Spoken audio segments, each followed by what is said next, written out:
अस्सलाम वालेकुम friends and good morning. हमारी हो गई है सुबह और अब मैं इसे उठा रही हूँ, जो सबसे पहला मेरा अहम काम है। उसके बाद फिर मैं आपको दिखाती हूँ कि हमने और क्या किया था। नाश्ता करेंगे, साथ साथ हमारे दिन भर की एक्टिविटीज़ होंगी और जो भी होगा आप आगे चल के देखते रहिए, साथ रहिए हमारे, और वीडियो को लाइक एंड सब्सक्राइब ज़रूर कर दें।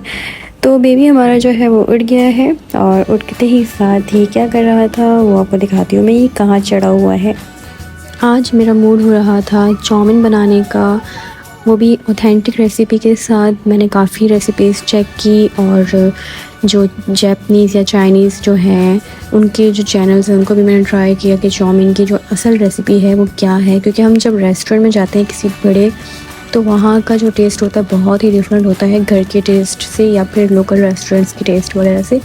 तो मैंने सब्ज़ियाँ वगैरह मंगवाई बहुत सारी, इन सबको कट किया और मैं इस फ्रीज़ कैसे करती हूँ कि मैं सारी सब्ज़ियों को कट करके फिर इन्हें फ्राई करती हूँ बहुत ही 2 मिनट के लिए। फिर उसके बाद आप एयर टाइट बैग के अंदर उसे रख कर फ्रीज़ कर दें। फिर आपको जब भी यूज़ करना आप निकाल के जितनी आपको क्वांटिटी चाहिए आप यूज़ कर लें।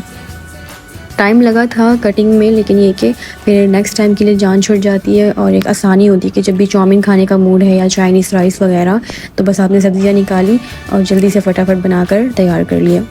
तो ये मेरे सारे पैकेट्स रेडी थे और साथ में मैंने ऑर्डर किया था सेसमे ऑयल और साथ में था oyster sauce. Dark soya sauce भी मंगवाना था लेकिन वो जो है मुझे कहीं मिला नहीं, तो फिर मैंने सोचा कि नेक्स्ट टाइम मंगवाऊँगी। अच्छा, तो मेरी बर्थडे थी और फिर मेरी सिस्टर और फ्रेंड आई थी सरप्राइज़ देने मुझे, तो मैंने सोचा उनके लिए चाउमीन बनाती हूँ। लेकिन फिर एक कश्मकश में पड़ गई थी कि चाउमीन बनाऊँ या पिज़्ज़ा ऑर्डर करूँ, क्योंकि फिर मैं खाना भी बना रही थी। तो काफ़ी सोच विचार के बाद फिर मैंने एंड में ये फ़ैसला किया कि हम पिज़्ज़ा ऑर्डर करेंगे, चाउमीन नेक्स्ट टाइम बनाऊंगी। तो फिर मैंने सारी चीज़ें वापस रख दी और फिर मैंने कर दिया ऑर्डर पिज़्ज़ा। अच्छा, केक जो है पाइनएप्पल केक था, बहुत ही मज़ेदार सा और फ्रेश था, कसरी शी का।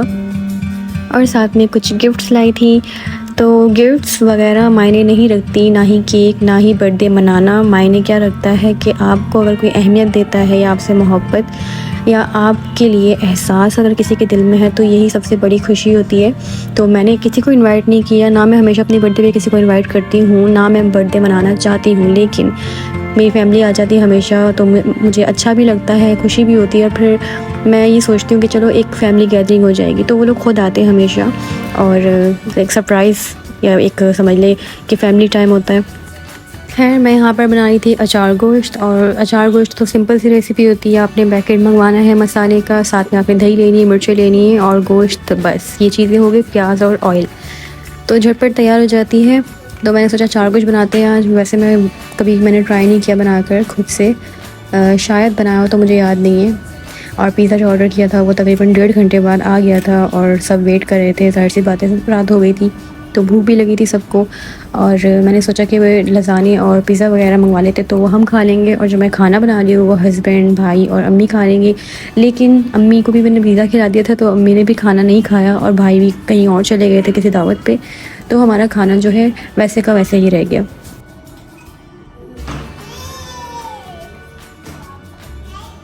तो जी, ये हमारा आ गया है पिज़्ज़ा। एक जो है वो चिकन टिक्का फ्लेवर है और सेकंड जो है वो अरबियन डिलाइट है, रज़ाने हैं और पाइनएप्पल केक है। छोटी सी पार्टी है हमारी, बिल्कुल छोटी सी। दो हमारी दोस्तें, मतलब कि मेरी सिस्टर और मेरी एक फ्रेंड और अम्मी, बस हम यही हैं और मेरे हस्बैंड हैं। तो बस हमने मिलकर पिज़्ज़ा खाया, चाय पी, मौसम को एंजॉय किया। बड़ी ठंडी ठंडी हवाएं चल रही थी और ये मैडम साहिबा बीमार थी और ये ब्लैंकेट लेकर बैठी थी। उसके बाद हम डिनर पे गए रेस्टोरेंट पे, जबकि मेरा पेट भरा हुआ था, लेकिन बस मैं चली गई क्योंकि पिज़्ज़ा जो है मेरे हस्बैंड शौक से नहीं खाते हैं और चाइनीज़ फूड्स वगैरह भी इतना नहीं खाते, इतना क्या बिल्कुल भी नहीं खाते। तो हमारी फैमिली में बस ये 2 ही मर्द हजरात हैं, एक भाई और एक मेरे हस्बैंड हैं, जिनको चाइनीज़ और पास्ता इस किस्म की चीज़ें बिल्कुल भी पसंद नहीं है। और हम जो ख़वातीन हैं उनका ये सब फेवरेट है, तो घर में जब ऐसी चीज़ें आती है तो बर्दाश्त नहीं होता, खा लेते हैं, पेट भर जाता है। लेकिन जब बाहर जाना पड़ जाए तो बाहर जाके भी थोड़ा बहुत खाना ही पड़ता है। तो हम यहाँ पर आ गए थे दोबारा अल फजर में, क्योंकि यहाँ के खाने के टेस्ट के अलावा हस्बैंड को कहीं का टेस्ट समझ नहीं आता। तो मैंने कहा चलो यही चलते हैं। कैब ने काफ़ी इन्जॉय किया, राइड ली, और आज रोया भी नहीं। कभी रोता है कभी नहीं रोता, इसके भी अपने ही जो है ना मूड स्विंग्स हैं। नेक्स्ट डे हम चले गए सदर, वहाँ पे हमने कुछ चीज़ें लेनी थी और साथ में सूप पीना था। एक बहुत ही फेमस है सूप वाले, नाम मैं आपको वहाँ जाकर दिखाऊंगी क्योंकि मुझे याद नहीं है। तो हमने वहाँ से सूप पिया और थोड़ा बहुत हमने घूम फिर के एंजॉय किया और मेरे हस्बैंड ने मुझे गिफ्ट लेकर दिया, वो मैं बाद में दिखाऊंगी।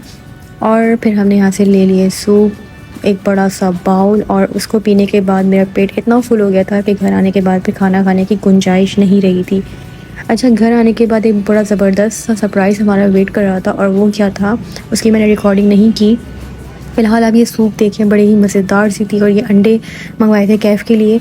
सर्दियाँ तो खैर आई नहीं, लेकिन ये सूप पीने के बाद पसीने, इतने बुरी तरीके से पसीने आ रहे थे क्योंकि मौसम बहुत कोई ठंडा नहीं है, बिल्कुल नॉर्मल टेम्परेचर है और सर्दी तो बिल्कुल भी नहीं है। तो इस मौसम में फिर भी लोग सूप पीने आ रहे हैं, तो हमने कहा सर्दी का वेट करने से बेहतर है सूप पहले पी लेते, क्योंकि इस सूप वाले का मैंने बहुत वेट किया है और ये हर साल आता है सर्दियों में। इसमें बहुत ही सॉफ्ट जूसी सा चिकन पीस होता है और बहुत सारे अंडे और बहुत ही मज़ेदार सा फ्लेवर होता है, मतलब बहुत ही कोई ज़बरदस्त है। मुझे बहुत कम जगहों का सूप अच्छा लगता है और ये उनमें से एक है। अच्छा, घर आने के बाद हमने क्या किया था, खाना ऑर्डर किया क्योंकि हस्बैंड ने खाना नहीं खाया था और मैं तो सूप पी चुकी थी, मेरा पेट बिल्कुल फुल था। अच्छा, घर आने के बाद जो हमें सरप्राइज़ मिला था वो ये था, आज मैं फिर वॉल खोल कर गई थी। गलती वॉल की भी नहीं थी, किसी चीज़ की नहीं थी, पूरे घर में इतना पानी था, इतना पानी था जैसे कि समंदर बन गया। तो पूरी हर चीज़ें जो है ख़राब गीली हो चुकी थी, बेड के नीचे पानी चला गया था। तो हमने 2 घंटे लगाकर सफाई की, बेड को सारा उठाया, सारी जो उसके नीचे पानी, मतलब समझ लें कि बहुत ही हमारे ऊपर एक पहाड़ टूट पड़ा था।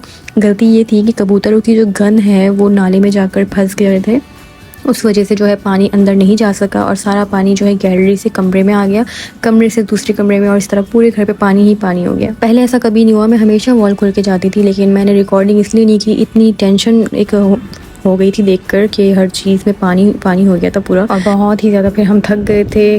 तकरीबन 1-1.5 घंटा लगा था पूरी सफाई में।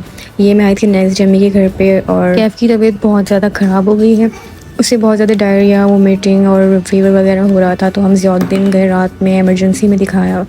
बहुत वीक था हो रहा था ये और बहुत ज़्यादा कांप रहा था, और साथ में फ़बिया की भी तबीयत बहुत ज़्यादा ख़राब हो गई। तो आप सब दुआ करिएगा कि कैफ़ की तबीयत जल्दी से ठीक हो जाए, फ़बिया की भी ठीक हो जाए। और कैफ़ बहुत डाउन हो रहा है, बिल्कुल मस्तियाँ नहीं कर रहा और मैं बहुत परेशान हूँ। परेशानी तो होती ही है, बच्चा जब बीमार हो जाए। पूरी रात बुखार में तपता रहा है और इसके लिए मैंने जूस मंगवाया क्योंकि ORS नहीं पी रहा, ज़बरदस्ती पिलाने की भी कोशिश की थी। तो आप सब दुआ करिएगा। अब हम आपसे मिलेंगे नेक्स्ट व्लॉग में, तब तक अपना ख्याल रखिएगा, अपने प्यारों का ख्याल रखिएगा। अल्लाह हाफ़िज़।